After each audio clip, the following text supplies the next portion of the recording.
Hello everyone. The last video was about section 232 and section 233 of CRPC 1973. Trial before a court of session. Chapter number 18 चल रहा है. धारा 233 तक हम पढ़ चुके हैं. Okay. So just a bit of revision. थोड़ा सा रिवाइज करना चाहूँगा मैं. धारा 232 सेक्शन 232 इज़ अबाउट अक्विटल. दोनों पार्टीज़ को सुनने के बाद अगर जज को ये लगता है और अक्यूज़ को एग्जामिन करने के बाद, यहाँ पर एग्जामिनेशन ऑफ अक्यूज़ होता है कोर्ट द्वारा. इफ़ द कोर्ट फाइंड्स और द जज इफ़ ही और she finds that the accused has not committed any such offence, then the जज is going to record an order of acquittal. Okay, 232 में अक्विट कर दिया जाता है अक्यूज़ अगर उसके खिलाफ कोई भी ऐसा मामला नहीं बन रहा होता है. जज के हिसाब से अगर उसने ऐसा कोई कांड नहीं किया है, ऑफ कोर्स दोनों पार्टीज़ को सुनने के बाद प्रोसिक्यूशन और डिफेंस को जज साहब सुनेंगे और सुनने के बाद अगर उनको लगता है कि कोई भी ऐसा अपराध कारित नहीं हुआ है अभियुक्त द्वारा, the accused has not committed the offence, the जज shall record an order of acquittal. That is what is mentioned in section 232. Coming to the next section 233, entering upon defence. अब मान लीजिए कि अक्विटल नहीं हुआ 232 में. If the accused is not acquitted under section 232, then the proceeding moves to section 233. धारा 231 में prosecution ने अपना सबूत और गवाह दे दिया है. ठीक है, जो प्रोसिक्यूशन विटनेसेस हैं उनका एग्जामिनेशन हो चुका है, प्रोसिक्यूशन ने अपना सबूत लगा दिया है. धारा 231 में एक्विटल नहीं होता है, तो धारा 233 में आने के बाद अब मौका मिलता है डिफेंस को कि डिफेंस जो है अपने एविडेंसेस को रखे, जो भी विटनेसेस उनके हैं उनको बुलाए. ओके, तो ये इन शॉर्ट ये धारा 232 और 233 है. 233 में तब आती है कोर्ट जब अक्यूज जो है वो अक्विट नहीं होता है, उसको बरी नहीं किया जाता है, तो वो 233 में कोर्ट आती है. फिर डिफेंस को मौका मिलता है अपने चीज़ों को सामने रखने का, सबूत और गवाह. अब बढ़ते हैं 234 की तरफ. धारा 234, देखिए थोड़ा माइंड मत कीजिएगा, बहुत ज़्यादा जो है वो ट्रैफिक है, शोर शराबा हो रहा है, लेकिन please concentrate on what I am saying. मेरी आवाज़ और मेरे अल्फाज पर ध्यान देने की कोशिश कीजिए, क्योंकि ये ज़्यादा अहम है, ज़रूरी है. बाकी जो पों पाँ हो रहा है बाहर, उस पर ध्यान ना दें तो बेहतर होगा, क्योंकि यार उस पर मेरा कोई कंट्रोल नहीं है. अब रात में 12 बजे रिकॉर्ड करूँ, कभी करता हूँ कभी नहीं करता हूँ. लेकिन अभी क्या है कि रात में 12 बजे भी डिस्टर्बेंसेस थोड़ा बहुत रहते हैं, क्योंकि मैं अकेले नहीं रहता हूँ. I live in a family with my family actually, so that is why. तो coming to section 234, arguments. Okay, when the examination of the witnesses, if any, for the defence is complete, the prosecutor shall sum up the case and the accused or his pleader shall be entitled to reply, provided that where any point of law is raised by the accused or his pleader, the prosecution may, with the permission of the judge, make his submissions with regard to such point of law. यहाँ पर बहस की stage है. ठीक है, मुकदमा अब जो है बहस पर आ चुका है, दोनों पार्टीज ने अपने सबूत रख दिए हैं. इसके बाद प्रोसिक्यूटर साहब जो है केस को समअप करते हैं, और यहाँ पर जो है अक्यूज़ और उनके प्लीडर को जवाब देना होता है. अगर कोई वो सवाल रेज़ कर रहे होते हैं तो यहाँ पर अक्यूज़ड या फिर उनके जो प्लीडर हैं, जो एडवोकेट हैं, वो जवाब देते हैं. ओके, अब अगर कोई क्वेश्चन ऑफ लॉ रेज़ किया गया अक्यूज़ड द्वारा, for example the pleader of the accused or the accused is raising a question of law, a point of law is being raised at this point, argument हो रहा है, बहस हो रही है. यहाँ पर फाइनली मैटर छन के बिल्कुल सामने आ जाता है. ठीक है, बहुत आसान हो जाता है फिर जो है कोर्ट के लिए डिसाइड कर पाना कि वाकई में कोई अक्यूज्ड है या नहीं है, ऑफेंस कुछ हुआ है कि नहीं हुआ है फाइनली.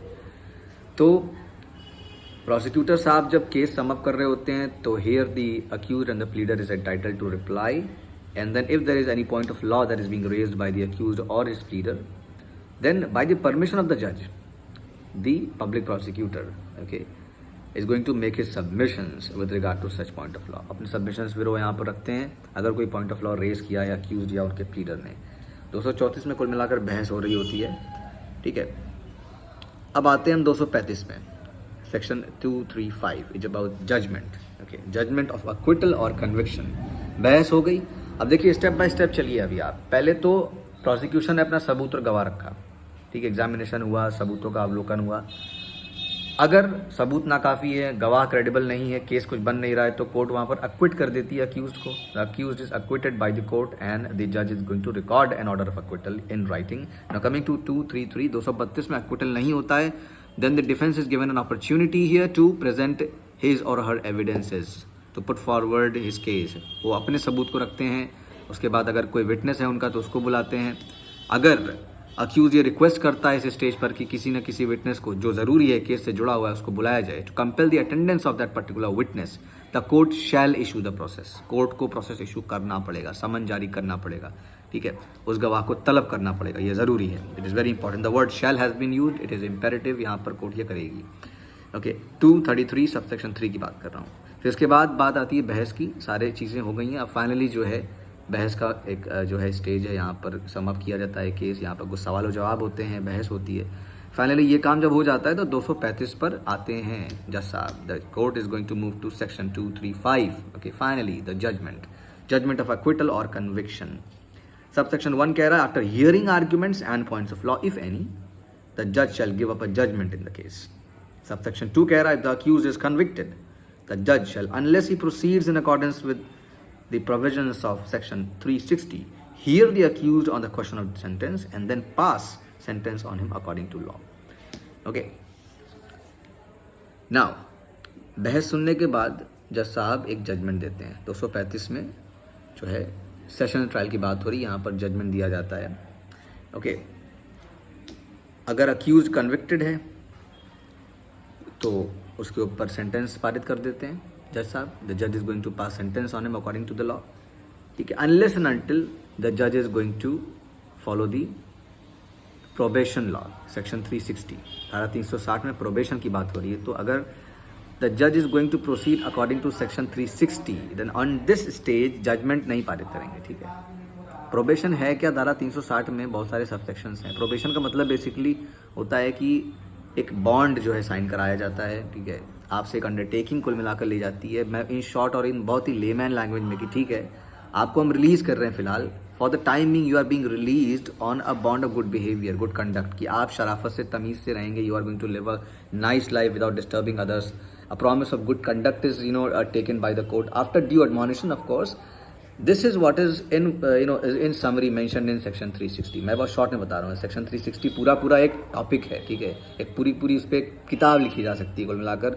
ये क्वेश्चन भी पूछा जा सकता है जुडिशरी में, can you please talk about probation, what is the law of probation. 360 पूरा आप लिख देंगे, 10 या 8 सबसेक्शन, लेट मी चेक, शायद 10 सबसेक्शन उसमें है। अगर आप ये लिख देते तो पूरा नंबर मिल सकता है। उम्मीद तो इसी बात की है बहरहाल, ठीक है। लेट्स मूव टू सेक्शन 360, एक बार नज़र डाल ही लेते हैं। ओके, धारा 360 पर मैं ज़्यादा तो नहीं उसमें अभी डिस्कस करूँगा क्योंकि it is a very long section. Okay, 360 में कुल मिलाकर 10 सबसेक्शंस हैं। Okay, 10 subsections. तो कहा ना मैंने कि ये पूरा एक क्वेश्चन है अलग से, और पूरी किताब इस पर लिखी जा सकती है। ये एक पूरा सेपरेट टॉपिक है जिसके बारे में हम आगे आने वाले वक्त में डिस्कस करेंगे, जानने सीखने की कोशिश करेंगे। पर फिलहाल हम ये जान लें कि 234 में बहस होने के बाद 235 में सेशन ट्रायल में जजमेंट पास करते हैं जज साहब। ओके, हाँ, जजमेंट तब पास नहीं करेंगे अगर वो धारा 360 के मुताबिक अगर आगे बढ़ रहे हैं। If he is going to proceed according to section 360, the जज here at this stage is not going to pass the judgment after due admonition, taking a bond of good conduct, okay, and nice behaviour. उस तरह का कुछ एक वादा लेकर undertaking bond पर sign कराकर छोड़ दिया जाता है कि उसको जाइए, ठीक है। 3 साल तक का मैक्सिमम एक टाइम है, ठीक है, और ये समय पर बढ़ता रहता है, लेकिन 3 साल at a stretch. Okay, so this is what is mentioned in section 235। Okay, तो ये हो गया हमारा सेशन ट्रायल, कह लीजिए कि एक तरह से पूरा हो गया है। इसमें एक बयान मुल्जिम है जो कि सेक्शन 313B में होता है, ठीक है, ये एक है। और just a moment, let me check it, ठीक है, या सो 3 साल का प्रोबेशन का मैक्सिमम टाइम है, वो 3 साल है। ठीक है, सो आई थिंक दैट्स इट। 233, 234, 235, ये 3 सेक्शंस बहुत ही जो मेजर और इम्पॉर्टेंट सेक्शंस हैं सेशन ट्रायल के, वो कवर अप हो चुके हैं यहाँ पर, ठीक है। नज़र डालते हैं एक बार सेक्शन 314 पर और 313B पर, ठीक है। बयान मुल्जिम जिसको कहते हैं इन शॉर्ट, 314 के बारे में भी थोड़ा बहुत जान लेते हैं क्योंकि ये भी जो है ट्रायल का एक प्रोसीजर है। ट्रायल में ये भी एक स्टेप आता है, प्रैक्टिकल में भी आता है और ओरल में भी आता है, थ्योरी में भी आता है, एग्जाम में भी आता है, हर जगह आता है, ठीक है। तो 313B बेसिकली देखना है हमको, power to examine the accused. Okay, ये धारा 231 की जब स्टेज आती है, जब प्रोसिक्यूशन अपना पॉइंट रख रहा होता है, सबूत और गवाह रख रहा होता है, when the prosecution is coming up with his evidence, the prosecution side is coming up with their evidence, and when the examination of their witnesses is going on, accused का examination जब हो रहा होता है, तो ये जो सेक्शन है ये वहाँ पर आप लिख दोगे, एक तरह से कहते हैं 231 पर आप आए जब एविडेंस फॉर प्रोसिक्यूशन, उसके ठीक बाद आता है 313, okay, section 313, power to examine the accused in every inquiry और trial for the purpose of enabling the accused personally to explain any circumstances appearing in the evidence against him, the court may at any stage, without previously warning the accused, put such questions to him as the court considers necessary. Examine किया जा रहा है यहाँ पर accused को, ये power है court को कि अक्यूज अपने आप को समझा पाए बेहतर तरीके से, ठीक है। अगर कोर्ट को लगता है कि ये बहुत ज़रूरी है for the purpose of the trial कि अक्यूज जो है पर्सनली शुड एक्सप्लेन हिमसेल्फ और any circumstances which are going against him, कोई सबूत आया उसके खिलाफ, तो अब ऐसा लगता है कोर्ट को कि यहाँ पर अक्यूज को एक मौका दिया जाना चाहिए कि वो पर्सनली चीज़ों को बताए, कहे। तो यहाँ पर at any stage without previous warning, यहाँ पर बताने की, नोटिस देने की ज़रूरत नहीं है, तो कोर्ट जो है अक्यूज से नेसेसरी क्वेश्चंस पूछ सकती है, okay. Now after the witnesses for the prosecution have been examined and before he is called on for his defense, question him generally on the case. तो यहाँ पर जो है पावर है कोर्ट को कि इस स्टेज पर अगर अक्यूज को एग्जामिन कर सकती है कोर्ट कुछ इस तरह से कि बिना बताए, विदाउट प्रीवियस वार्निंग जो है नेसेसरी क्वेश्चंस, अगर कोर्ट को लगता है कि हाँ ये ज़रूरी है ट्रायल के लिए, ठीक है, कि अक्यूज जो है अपने आप को समझाए और इसके बारे में हमें अक्यूज से सुनना चाहिए कि अक्यूज का क्या कहना है इस पर, कोई सबूत अगर उसके खिलाफ जा रहा है तो अक्यूज को यहाँ पर भरसक मौका दिया जाता है कि वो अपने केस को साबित करे कि भाई हम निर्दोष हैं, ये सबूत गलत है या फिर गवाह क्रेडिबल नहीं है। यहाँ पर पूरा अपॉर्चुनिटी अक्यूज को दी जाती है। वही प्रिंसिपल है कि 100 जो है दोषी छूट जाए, एक निर्दोष को सजा नहीं होनी चाहिए। तो this is the principle that the Indian courts they follow, okay, that any innocent person shall not be punished. So आप धारा 231 के बाद अगर धारा 313 लिख देते हैं, ठीक है, तो उसके बाद जो है कह लीजिए कि एक तरह से जो सेशंस का ट्रायल है इसके सारे स्टेप्स जो है लगभग पूरे हो जाते हैं फिर, ओके।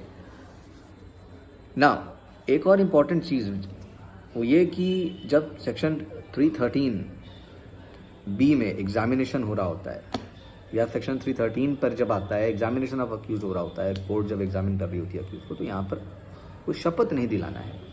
सबसेक्शन 2 में मेंशन है 313 subsection 2, no oath shall be administered to the accused when he is examined under subsection 1 of section 313, okay. तो ये कुछ जो है ज़रूरी बात है जिसको आपको ध्यान में रखना है। Okay. The court may take help of prosecutor and defense counsel in preparing relevant questions which are to be put to the accused, and the court may permit filing of written statement by the accused as sufficient compliance of this section. इस stage पर court जो है accused को written statement भी file करने की इजाज़त दे सकती है। एक सेक्शन में इस चीज़ को अलग से मेंशन कर दिया गया, लेकिन अगर देखा जाए तो एग्जामिनेशन ऑफ अक्यूज जब हो रहा है धारा 231 में, वो सारी चीज़ें इसमें कवर्ड हैं, ठीक है। प्रैक्टिकली देखा जाए तो जब प्रोसिक्यूशन अपना जो है वो सबूत रख रहा होता है, अपने गवाहों को रख रहा होता है, तो यहाँ पर जो है अक्यूज्ड को कोर्ट एग्जामिन करती है। अब देखिए अक्विटल का जो सेक्शन है धारा 232 में क्लियरली मेंशन्ड है आफ्टर एग्जामिनिंग द अक्यूज्ड, ठीक है।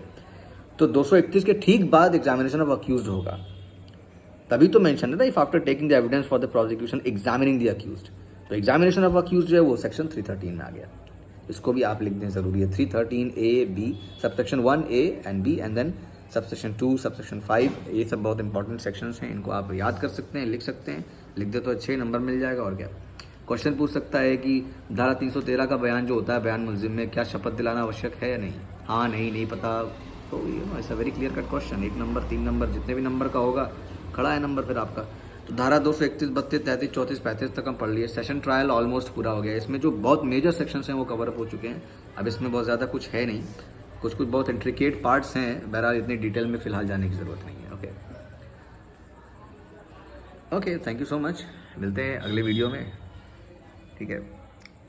Thank you.